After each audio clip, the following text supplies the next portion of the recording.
Hi, everybody. Happy almost Thanksgiving. Thanks for joining today's webinar. So happy that you're here, and we're going to get started. Don't have much of a webinar today, a user group call. So feel free to submit your questions into the Q&A. We'll do our best to answer them. And it's really great to see everybody join from across the nation. I'm glad we're all here together today. Just some quick updates. So on the line with me, I have Leanne, Addie, Emily, Catherine, and Melinda. And for my IQVIA, we have Joe Brower. Melanie was not able to make it, and Steve just joined. Hi, Steve. Melanie was not able to make it today, so Joe and Steve will be handling the questions that come in on the IQVIA side. Well, just quick updates from STS and IQVIA, and then user feedback. And here are our dates. And just a reminder, today is the 17th of November. We have our user group call right now. Our monthly webinar is December 1st at 2 p.m. Central. User group call is December 15th at 2 p.m. Central. December 17th is when Harvest 4 closes, and that will include OR dates through September 30th. Make sure you just continue to get your data in and cleaned up, and hopefully you'll be ready to go with time to spare and have a relaxing holiday season. December 21st is the opt-out for Harvest 4. If you need to opt out, that's when you need to do it by. January 19th is our user group call. We do not have a monthly webinar in January, so we'll have a user group call on the 19th, and Melinda and I will probably come up with some education for that call. February 2nd is the February monthly webinar. And then I just extended this out to February and March 1st, just so you could see when Harvest 1 closes. So that is going to be February 25th, and that will be your OR dates through December 31st. The data is back from DCRI on the Harvest 3 report. IQVIA is just about has that upload from DCRI ready to go for some testing.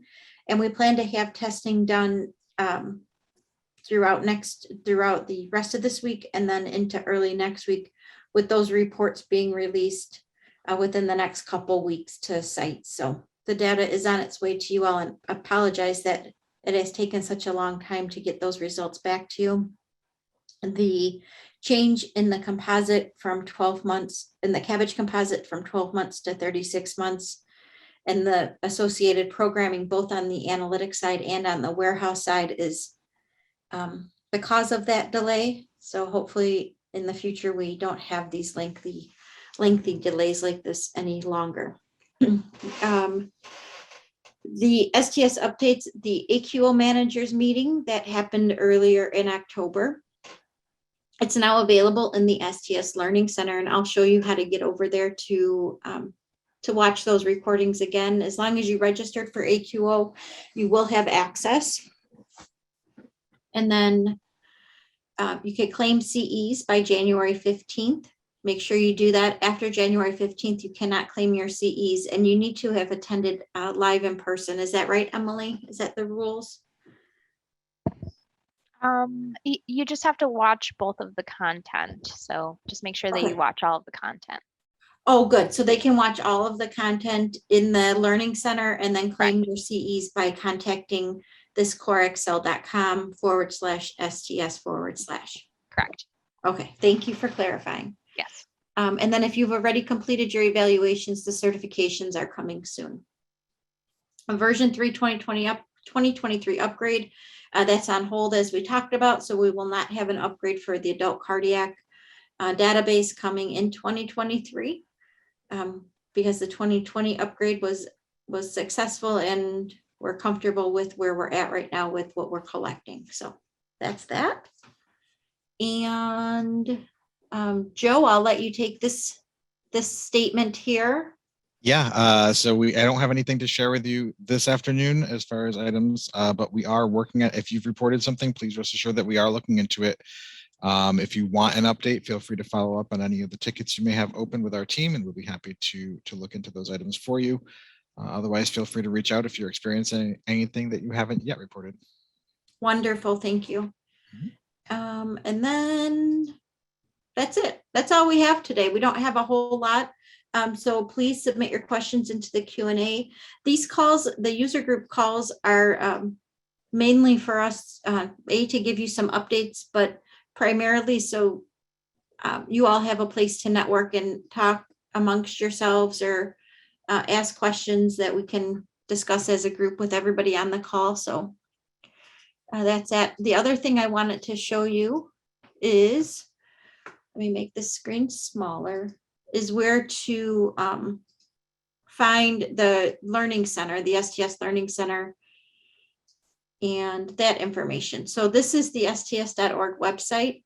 On the first box here is online learning. If you hover over that, scroll down here a little bit, you'll see the STS Learning Center. And click on that, and you're going to have to click again on this blue underline hyperlink here. It will take you over to the Learning Center. I'm logged in. I'll log out real quick here. Let's do that again. Online learning, STS Learning Center, click the hyperlink. And I hope it doesn't ask me to, because I don't know my login and password. Oh, it logged me in automatically. So when you log in, you'll log in with the same credentials that you used to access the online AQO meeting back in October. It will be your same login and password to access the Learning Center. If you need help with that, there is a link on the login page that you can click that will help you, that you can click to help you get your login information. On the right-hand side will be the classes or the programs that you've registered for. This first one here for me is the Advances in Quality and Outcomes from 2021. So that's the one I want. And this is where you're going to find, it opens up to this page. We'll add, Emily's going to work with marketing to add a link here in this light gray box to the CEU section, to the CEU website, so you can claim your credits. Otherwise, I'll show you where to find that link, the same one that we posted on the slides. Within this page, you'll have the different the different sessions of the meeting. And within the sessions, you'll be able to see all of the sessions, all of the presentations that we had, including the recorded, the on-demand sessions. So make sure you watch all of these before claiming your credits, because you'll need to do that in order to receive credit. The first link, I wanted to go back here. That first link here, the 2021 Advances in Quality and Outcomes Accreditation and Disclosure Information. This will provide you with more information on the CEs and your continuing credit information. I didn't see the link in here to reach out, but we'll add it in to get your CEs. And then the other thing I wanted to show you was in the meeting section under live courses, and then under past courses here. I don't know if that, oh, I guess you could click it right here under past courses. Oh no. The 2021 Advances in Quality Outcomes Data Managers meeting. It's another way to access it. The Learning Center, view digital archive, and then also the link to the CEUs, the CEs is here as well. So you can access that here. Once you click on it, you just fill it out with your information and the sessions that you attended, and then they'll give you credit. Make sure you complete this all at one time, because you can't go back and complete it in steps. So you have to complete it all at one time to get your credit. Okay, let's go over to some questions. When will star ratings be available in IQVIA? So that was one of the first things we just talked about was that the data is back from DCRI. IQVIA has uploaded that data into their testing platform, and they are planning to start testing on it this week, hopefully later today, if not then tomorrow. We'll have testing throughout next week, and then we hope to have those reports released to sites in the upcoming weeks. So it should be pretty soon. And I'm not sure if they're going to be released over Thanksgiving. It depends on how our user acceptance testing goes and what feedback we get. But it'll be sometime within the next few weeks coming up here. Patient readmitted with GI bleed and has a colonoscopy and upper endoscopy, but no corrective procedures during the scopes. Do we capture the scopes under a readmit procedure? Melinda, would you like to take that one? So this would probably, well, first of all, when you're looking at the readmit procedures, is the only place you could put this as other procedure. Okay, so, but if you look carefully at the training manual, we have a description of what falls into other procedure. So an other procedure for sequence 7165 does not include diagnostic procedures, and is defined as a procedure with intent to treat. So in this particular situation, this appears to be a diagnostic scope to me because they didn't do anything. So Kim, I'm hoping that clears that up a little bit. So I wouldn't code it if it's just for diagnostic procedures. There's an FAQ there, Carol, if you go down a little further, under August the 20th, 2020. And it talks about other procedures and what is included in the other procedure category under sequence 7165. Yeah, thanks, Melinda. That's helpful. I'm not sure if have invoices been sent out for next year yet. I think I heard they're coming in December. I don't think that they've been sent out yet. My department manager is asking about getting a raw dump of our site's data. Is that possible? Is there someone he can reach out to about it? Kimberly, if you'd like to email me, I'm not sure if we're able to provide that or not, but I can put you in touch with, I can ask internally for you, but if you could just email me and then I can check on that for you and reach out to you. And I'll put my email in the chat box. One second.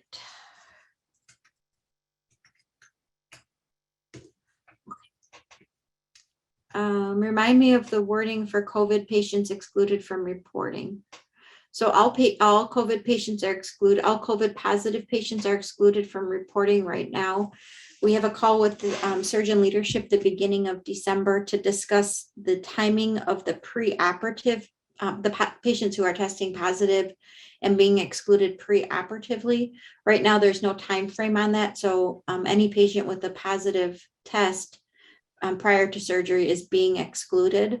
The anticipation is that the surgeon leaders will add some type of time frame to that, but we don't have any clear direction at this time. And once we do have, we'll share it out with the sites. So right now, can I just add a few other things about Sure. that? So Yeah. there's a pre-COVID, pre-hospitalization, but there's also if you test positive in the hospital prior to surgery, those patients are excluded. And if you test positive in the hospital after surgery, those patients are excluded. And if you test positive after discharge within 30 days of surgery, those patients are excluded.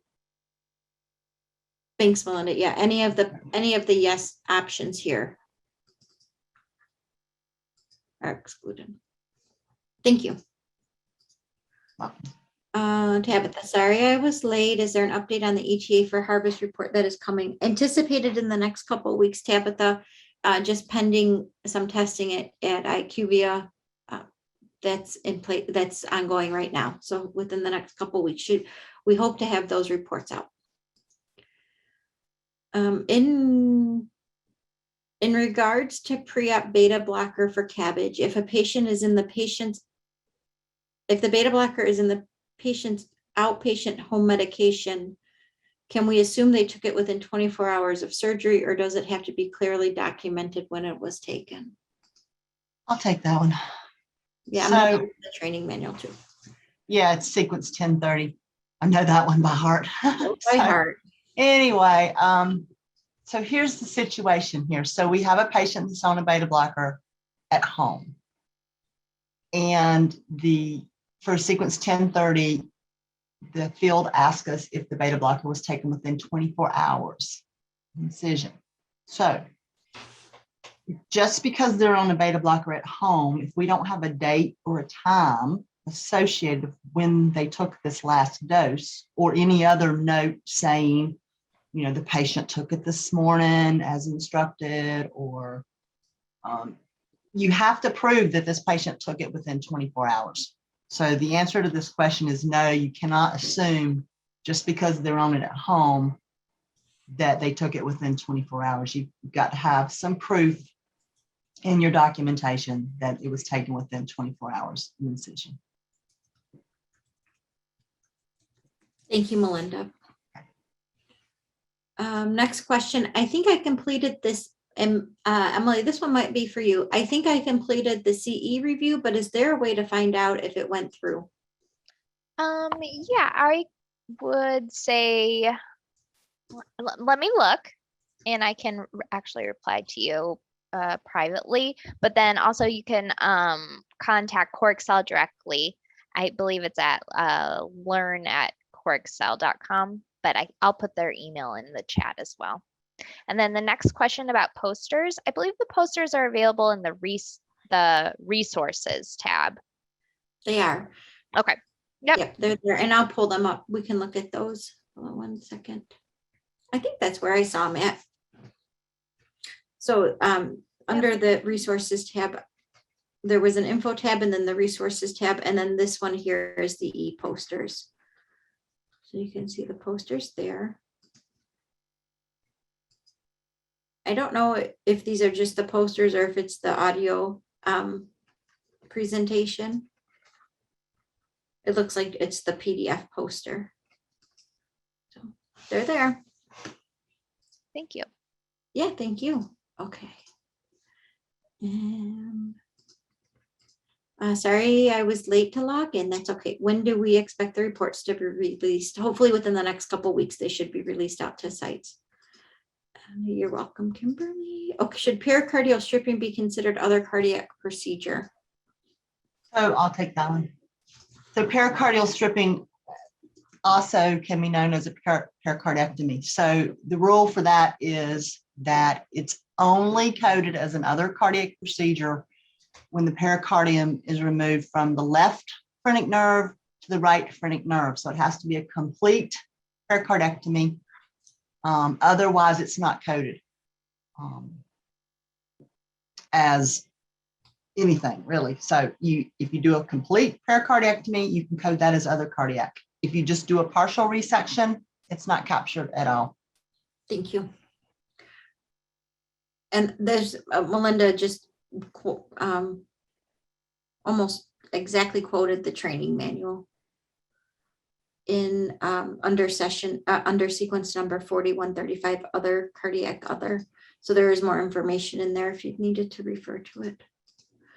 Question about the risk adjusted mortality. Does balloon pump or ECMO pre-op or post-op exclude patients from Harvard mortality metrics? No, they do not exclude patients from the metrics. And we can go through that real quick here. I'll show you where to find that. That's in the procedure identification chart and also in the risk model chart, the risk model variable chart. So those two intra-aortic balloon pumps and ECMOs preoperatively are used in risk assessment. They're risk model variables, which are used to determine the increased risk of those patients going into the operating room. So we would not exclude them, those cases from analysis, because they have the increased risk associated with them.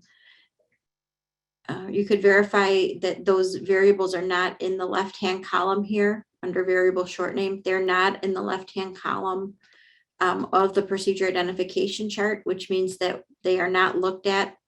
They are not looked at in determining if the procedure is analyzed or what category that procedure is analyzed in. They are looked at in the risk model variable chart, which means that these variables on the left-hand column of the risk model variable chart have some type of influence on the risk determination of those patients going into surgery. So we have the IABP when and the ECMO when are both risk model variables, meaning that they are used in determining the risk of that patient going into surgery. Yeah, can I just add another comment? If you have a device that's in pre-op and post-op, and when I mean pre-op, I mean going into the OR with the patient, right? Always code the pre-op over the post-op because that is definitely in the risk model. Just FYI on that. Right. So you're gonna, that's right, Melinda. And I think we put it in the train. I think you put it in the training. It's in the training manual, yeah, but sometimes No. people miss things in the training manual. Yeah, the So- reason why we put it in the training manual is because it's important to make sure you capture all of the risk your patient's entering the OR with. So your cases are risk adjusted correctly. You don't want to lose out on those risk factors. So that's a good call out, Melinda. Thank you. So COVID after surgery. So I think, Donna, you're asking, do COVID positive patients after surgery get excluded? And yes, any of those yes coding for COVID prior to hospitalization, in hospital prior to surgery, in hospital after surgery, and yes, after discharge, within 30 days of surgery, all of these get excluded from analysis. If a patient tested positive COVID months before their surgery and the only date documented is April of 2021, what is the date that should be documented? I would say, So- April. What are you using on those, Melinda? You would do April 1, Mhm. 2021. And it's in the training manual. It tells you exactly how to code that. And I'm going to read it for you. So Let me pull if it the up. month and the year are known, code the month, 01, and the year. If only the year is known, code 0101 and the year. Leave blank if you have no information on the month, day, or year of the test. And that is under sequence 7225 in the FAQ from July 2020. It's almost the exact same question. Look at that. Just a year I off. know. Good question. Okay, thank you. An isolated CABG patient has post-op event of prolonged vent and deep sternal wound infection within 30 days. How does that count in the ODE morbidity mortality metric? Is the patient as a whole only counted once, or is it technically counted twice because there are different post-op events? That's a great question. So the morbidity metrics or morbidity endpoints, it's an all or none. So one morbidity is going to be treated the same as two morbidities post-operatively. So it's counted as one. It's counted as one for purposes of the observed to expected outcomes. It is individually tracked as separate endpoints for reporting purposes, but for the observed to expected in the composite metric, it's only counted as one morbidity. Because it's an all or none. Angela says she received an email after she did the evaluation from Core Excel. I can't remember if I received one after I did my evaluation. But thank you, Angela. That's helpful. Emily, are you still there? I'll let you take this next question from Kelly. She says, do you have any information regarding audit results? When would we receive those results for those who underwent audits this year? Yeah, so we're actually working with HMS. We heard today that we should be expecting. They're about like 99% there.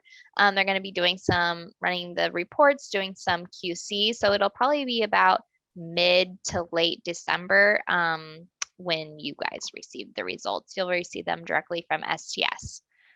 So STS will receive the results first. We'll make sure they look all right, and then we'll send them on to you. So follow up with me if you have any questions, Emily Conrad. Thanks, Emily. Priya says you mentioned that there will be a call with surgeon leadership to discuss the COVID exclusion. So the call with surgeon leadership is in December to discuss the COVID case exclusion timeframe. And we'll make decisions on which harvest that it gets applied to, that change may get applied to, and we'll let sites know. Does deep sternal wound within 90 days of procedure, but after 30 days impact the morbidity bundle? No, we're just collecting that 90-day to align with the CDC reporting of infections, which are 90 days post procedures. So we added that into a line because some sites do follow their infections or follow their patients for 90 days post procedure. It does not impact your morbidity bundle at this time, or the mortality morbidity composite at this time. Any changes in that would be communicated out to sites.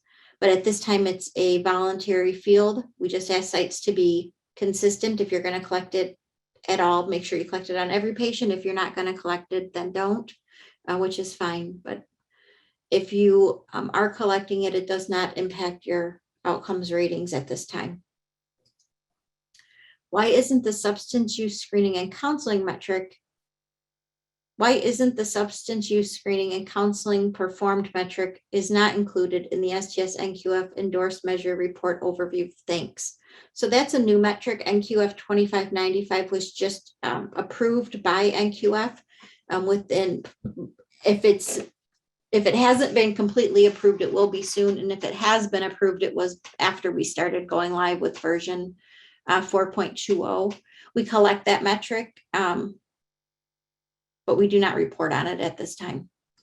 I'm sorry if you are wary of this question. But are there requirements for the substance use abuse screening? In our hospital, usually social history includes description of alcohol, drug, and smoking use. Assuming all are negative, does this constitute as a screening? So I think that's a good question. And Melinda, I don't know if you've had questions like this. I've always been under the assumption or under the thought that a screening requires some type of approved screening method, that there's different screening methods out there. And I was always under the assumption that we needed to use some type of approved screening. But what are your thoughts on if the patients can consistently? Well, here's how I've been answering this question. So we'll see. So first of all, this is a CMS measure. Okay. And so we can't really, STS can't dictate to you how you set up your screening. So it has to be at your hospital site, how the screening is set up for these particular things. And it has to be, for alcohol, unhealthy alcohol use, and tobacco and illicit drug use. And it's pretty clear in the training manual that when the screening can be done, it can be done within at least 24 months. Prior to the episode of care and after discharge. We also have some FAQs in the training manual. For example, I think that the person just asked the question. So like, for example, if the patient is screened for tobacco, alcohol, and illicit drug use, but the patient was not positive for any of them, then how do you code it? Well, it's kind of a two-part question. So the first part is, did you screen the patient? Okay, so yeah, you screened the patient. And then the second part is, did you provide counseling if necessary? So in this patient who you screened for alcohol, you screened for tobacco, you screened for drug use, but they didn't have any of those problems. So you can answer yes to that because you did your part. You screened it and they did not need counseling. So you can answer yes to that. We have another example in the training manual. It talks about smoking, alcohol, or drug use is coded as unknown, then how do you answer sequence 7016? Well, if smoking, alcohol, or drug use is unknown, then you've really not screened the patient, because screening is going to produce some sort of answer about the abuse or non-abuse. And so if you don't know the answer to whether they smoke, drink, or do illicit drugs, then you have to answer no to sequence 7016 because you've not screened the patient. I hope that clarifies it. But most hospitals have set up their own, and a lot of times it's through social services, or they've set up their own process for this, because this is a CMS measure in which we really can't dictate the CMS measure. Thanks, Melinda. Is there a time frame for implementing failure to rescue, and what comprises failure to rescue? So I don't have information on the failure to rescue measure. I know that Dr. Shahian did a nice presentation at AQO that covers that, and I don't believe we have a timeline for implementing those measures right now. More information will be sent out to sites when we do. A patient had coronary angiogram at an outside hospital, noted to have 3-vessel disease.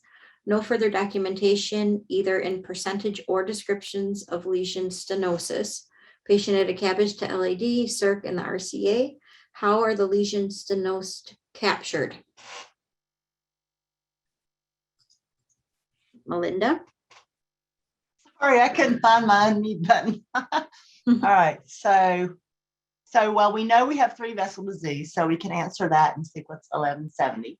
Let me pull up the DCF real quick. Hold on. 1170. We can answer 1170 because we have 3-vessel disease. So we know that. But when you get down here to the amount of stenosis, well, we don't know, because that's all we have.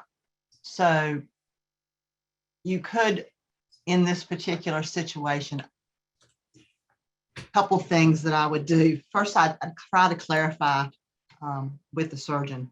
Is there any, look at the op note. Is there any descriptive notes in the op note, like severe disease, or, where you could use the crosswalk that we have in the training manual?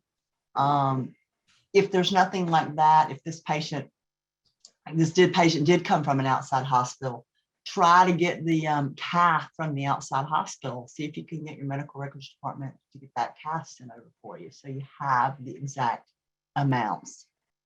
And if you go through all those processes and nothing's really working, then probably in this situation, the best thing to do is to code NA, because we have an update in September 2020 for the NA choice for this particular section.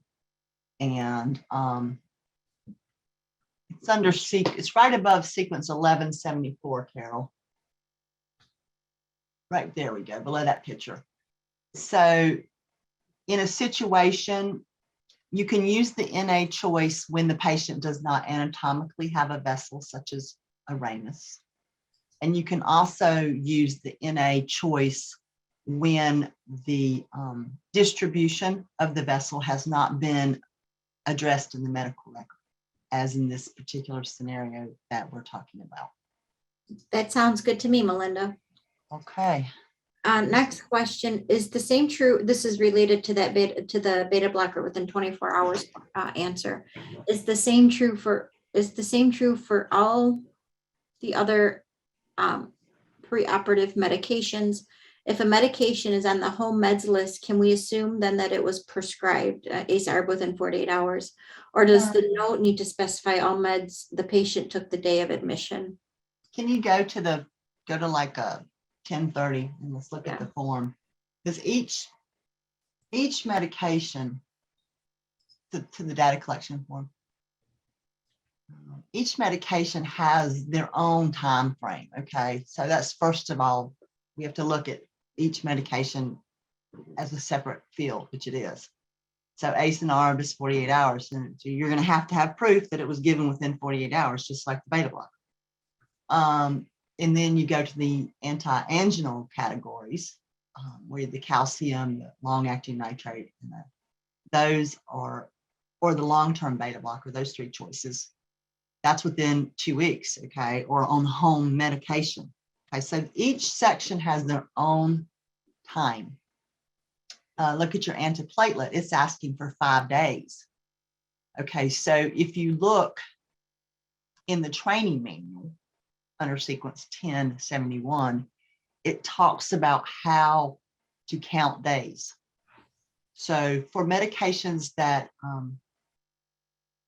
have days, we even have a day. How do you count your days in the training?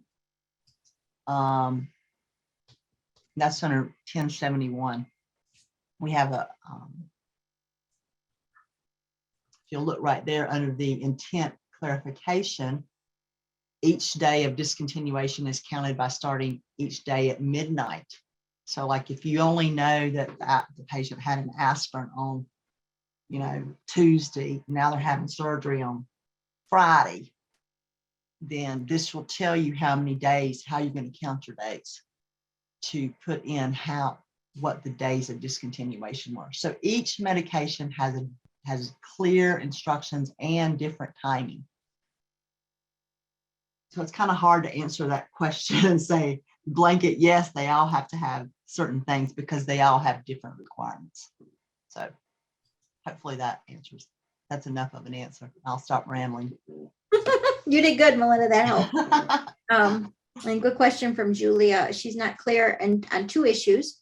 One, when the op report has the surgeon as co-surgeon in a case, how is this coded?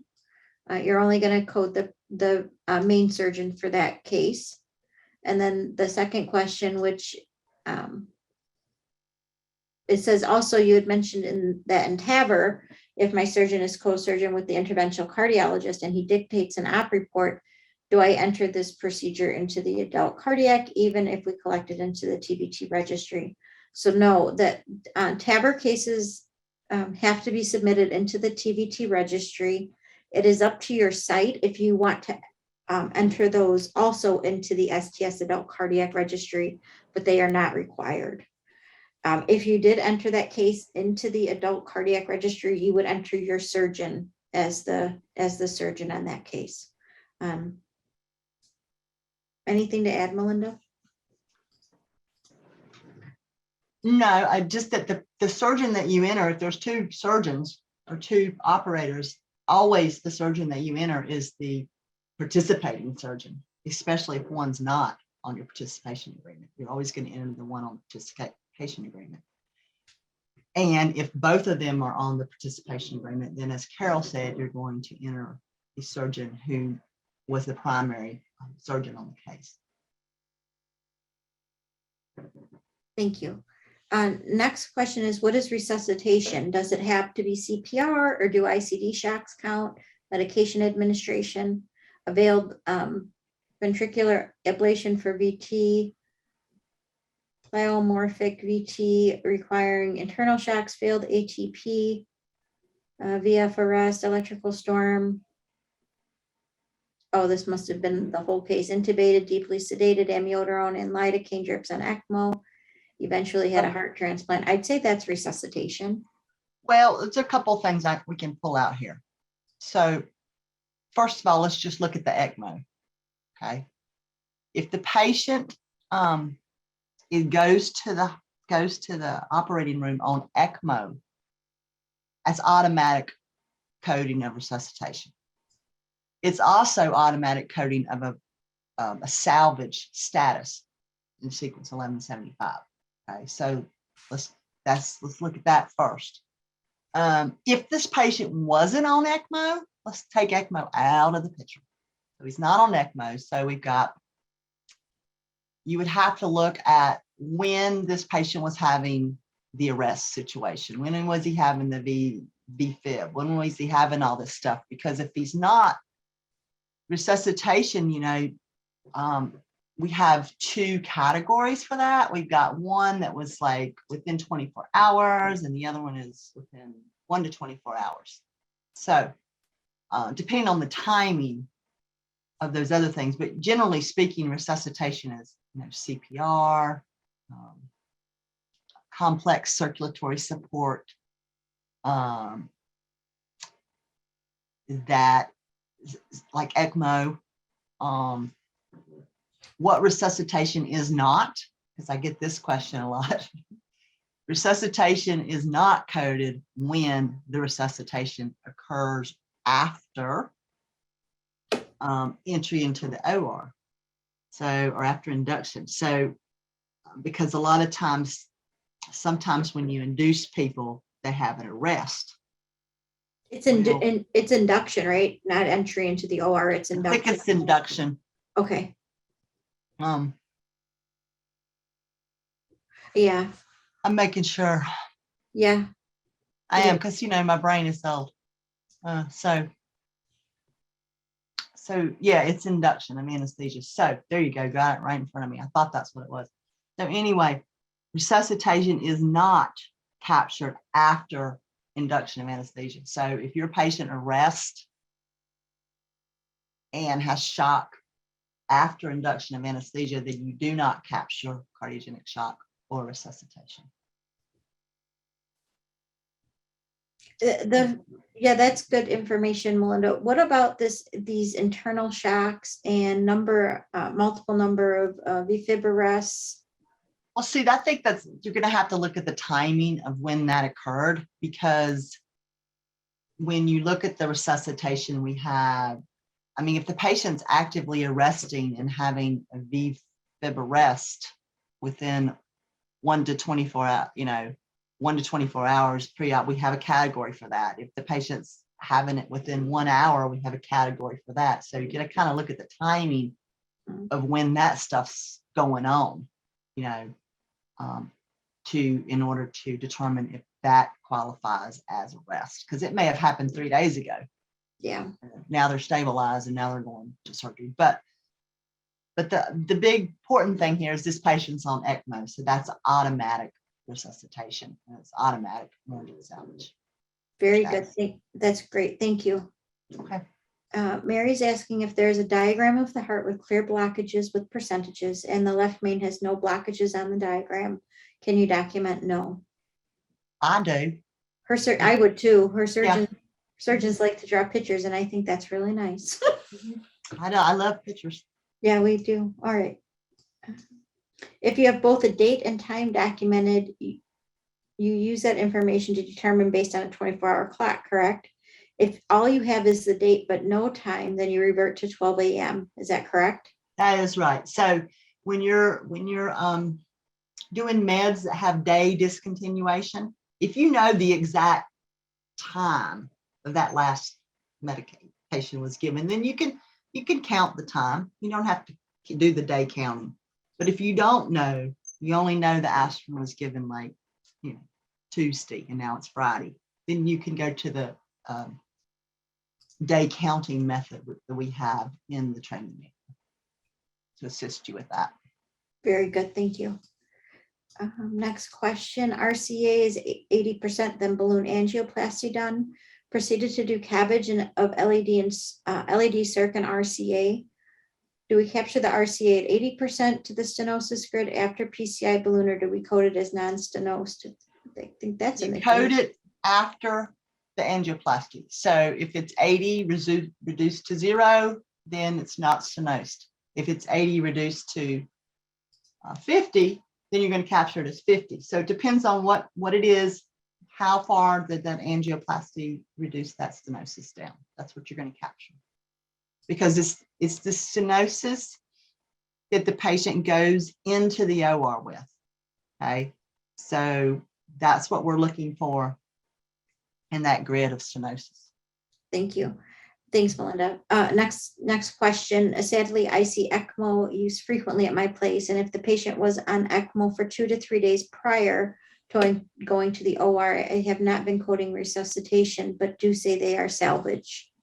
The reason we're doing that, and Carol, you can elaborate on this because I'm sure you'll be able to say it better than me, but the reason we're coding it as resuscitation and as salvage is because there's really no place for ECMO in the risk model. So we are capturing resuscitation and emergent salvage to show the risk that this patient has entering the OR.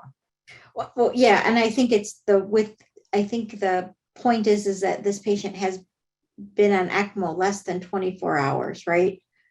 No, 2 to 3 days. No, but they're not coding they're not coding this case as being resuscitation. They're just coding it as being salvage. Well, they should be coding it as resuscitation because the patient's still on ECMO. No, I don't think so. Yes. Oh, I don't think so because we only code resuscitation more than 1 hour, but less than 24 hours. But he's still on ECMO within 24 hours. And Oh, I 1 see hour. what you're saying. You see what I'm saying? He's going in with ECMO. So in order to capture that risk, because, ECMO is not, people on ECMO are sick. Oh, yeah, yeah. I used to be an ECMO coordinator. People on ECMO are very sick. So, Yeah. Yeah, you would want to be capturing that as resuscitation. Okay, so it's not when ECMO is started, it's the fact that the patient's been on ECMO. It's the fact that the patient's been on ECMO within the 24 hours leading up to surgery. Right. Okay. This patient requires the ECMO. So what do we code then? So what's the difference between yes, within 1 hour of the start of the procedure and yes, more than 1 hour, but less than 24 hours? If the patient's been on ECMO for 3 days going into the OR, are we coding yes within 1 hour of the, and they enter the OR on ECMO? Are That's we what I coding would code within 1 hour.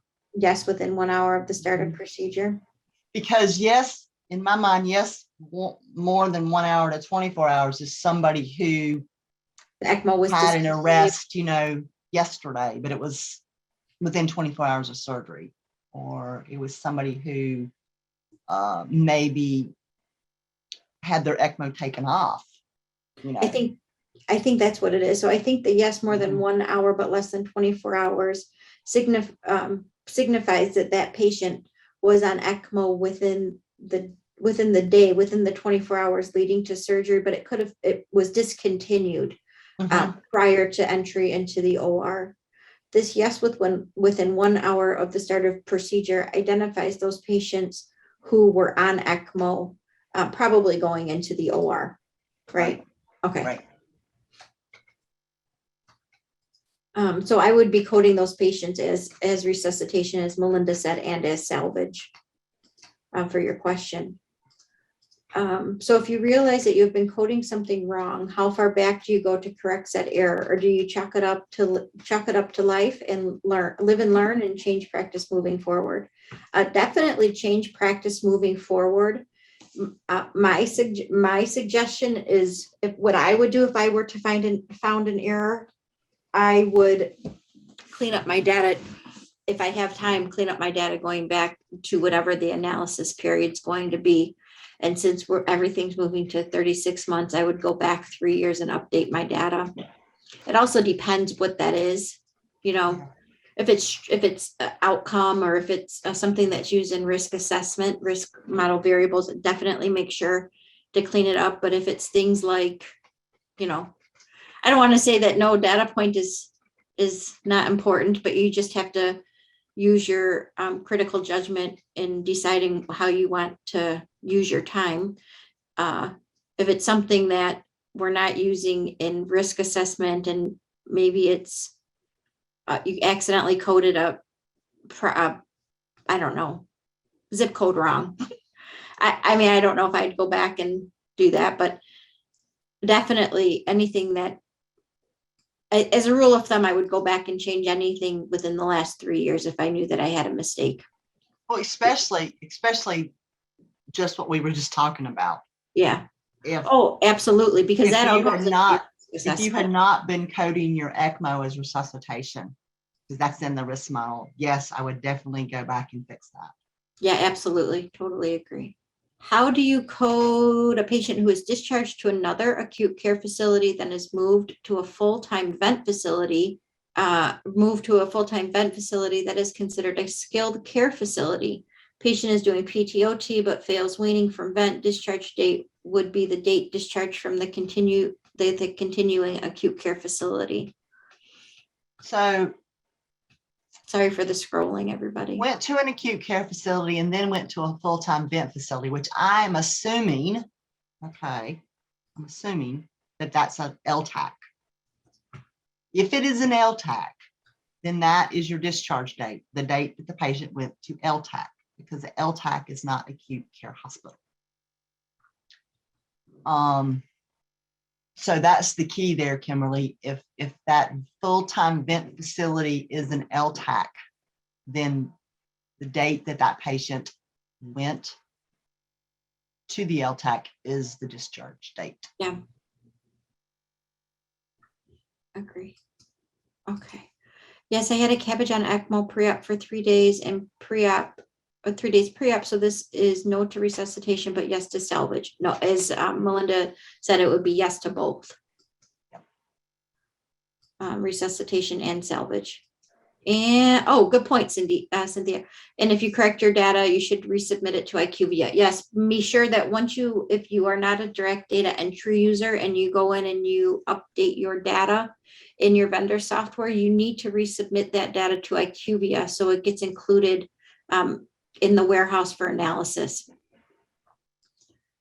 Will you be adding the extra info in the resuscitation field in the training manual regarding going into the OR and ECMO, regardless of how long the patient's been on ECMO?